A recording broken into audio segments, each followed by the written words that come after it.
σε ένα ίδρυμα. Σταμάτα εδώ, παρακαλώ. Ύστερα ήταν τα λεφτά. Στην αρχή λίγα, ύστερα πολλά λεφτά. Εκείνη η μαλακισμένη διατριβή μου για τους αλγόριθμους που είχε κάνει διάσημο. Το νέο αστέρι της μαθηματικής επιστήμης δεν προλάβαινα να δίνω διαλέξεις στα ξένα πανεπιστήμια. Αλλά εκείνη είχε αλλάξει. Είχε σταματήσει να μιλάει, να τρώει. Με κοίταζε σαν να μην με γνώριζε. Πρέπει να φύγω. Προσπάθησα να επανορθώσω. Να τη φέρω πίσω. Λάδωσα, παρακάλεσα, απείλησα. Αδύνατα. Ώσπου στο τέλος, μια υπάλληλος εκεί του Ιδρύματος με λυπήθηκε και μου έδωσε παράνομα μια πληροφορία. Το κοριτσάκι το είχε υιοθετήσει αστυνομικός. Ήταν καλά, πολύ καλά. Έταξα να το πω στην μάνα, αλλά εκείνη δεν είπε τίποτα και την άλλη μέρα. Γιατί μου τα λες εμένα αυτά. Τι με νοιάζει εμένα.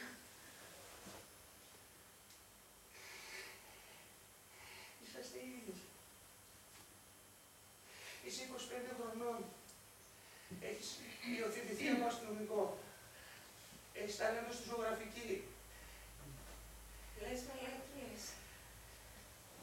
Οι πραγματικοί μου γονείς έχουν πεθάνει. Όταν πέθανε ο πατέρας μου, ρώτησα και έμαθα. Έχω στοιχεία. Λυπάμαι. Δεν θα σου βγει εξίσωση.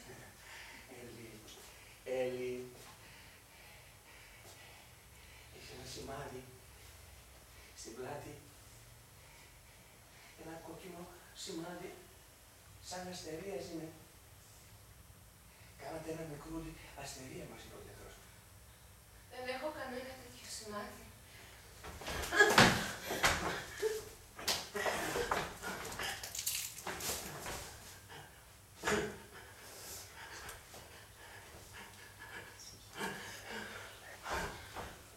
Δεν είναι δυνατόν. Δεν είναι δυνατόν. Μην τολμήσεις να με ξανακουμπήσεις ποτέ. Κατάλαβες. Στο είπα και πριν. Οι γονείς μου έχουν πεθάνει. Όταν πέθανε ο πατέρας μου, ρώτησα και έμαθα. Έψαχνα μήνες. Έστησες μια παλαβή ιστορία από δύο ηλίθιες συμπτώσεις. Ήταν ηλίθια συμπτώση. Το είδες και μόνος, είδες τη φωτογραφία. Είδα έναν άρρωστο άνθρωπο. Τίποτα άλλο. Και μην τολμήσεις να με ξαναπλησιάσεις.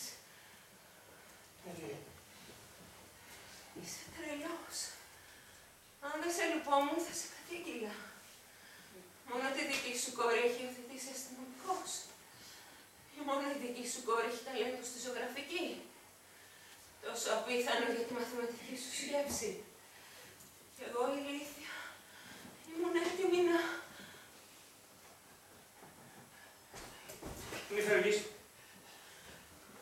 Μη φεύγεις. Πριν από λίγο, θα έκανα ό,τι μου ζητούσες. Τώρα, δεν θέλω ούτε να σε ξέρω. Έλλη. Έλλη. Έλλη.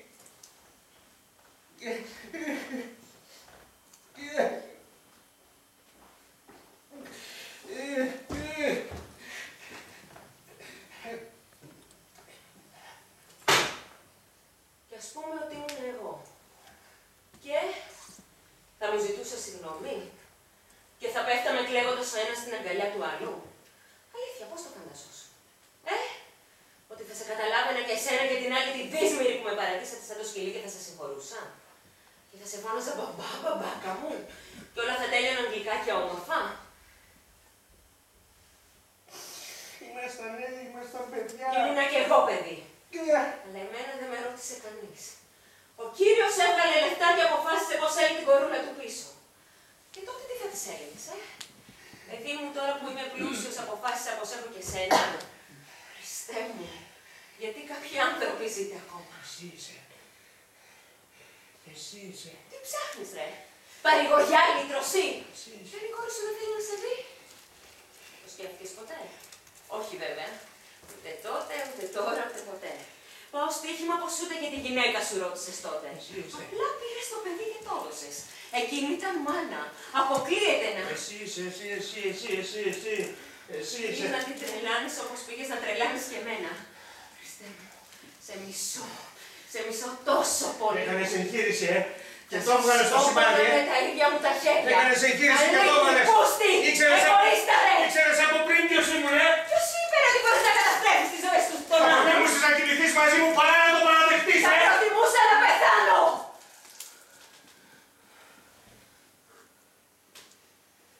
Δεν ξέρω αν είναι κόρη σου. Ξέρω ότι δεν θα ήθελα να είμαι. 25 ολόκληρα χρόνια. Περίμενες 25 ολόκληρα χρόνια για να έρθεις να μου ξεφορτώσεις τους φόβους σου. Και εσύ και η μάνα μου και όλοι σας. Πώς το πες πριν, ότι είμαστε τρομαγμένα σκυλιά.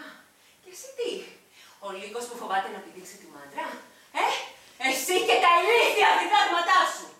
Τι θα μου δίνεις μπαμπάκα, άμα πονέσω να κλειστώ σε μια σπηλιά και να τα ξεχάσω όλα και όλους. Και εσύ και η μάνα μου. Χαράμισε τη ζωή της περιμένοντας να με γυρίσω στο σπίτι το βράδυ. Με το ίδιο λυπημένο πρόσωπο που έχεις κι εσύ. Γιατί! Σας χρωστούσα Θεός ευτυχία. Την έχω συγχαθεί τη λύπη σας. Πόσο την έχω συγχαθεί όμως. Κοίτα! Κοίτα τι παίρνεις στη σπηλιά σου, κοίτα! Εγώ κάθομαι εδώ πέρα και ακούω τη μιζέρια σου. Σε ευχαριστώ πάρα πολύ λοιπόν για την προσφορά σου, αλλά δεν θα πάρω. Κράτα το σπίτι σου και κλείωσε και τα υπόλοιπα παράθυρα. Και όταν παρεθείς, βγες έξω και ξαναψάξε και για κόρες και για ερωμένες και ό,τι άλλο σκατά σου λείπει!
Ω.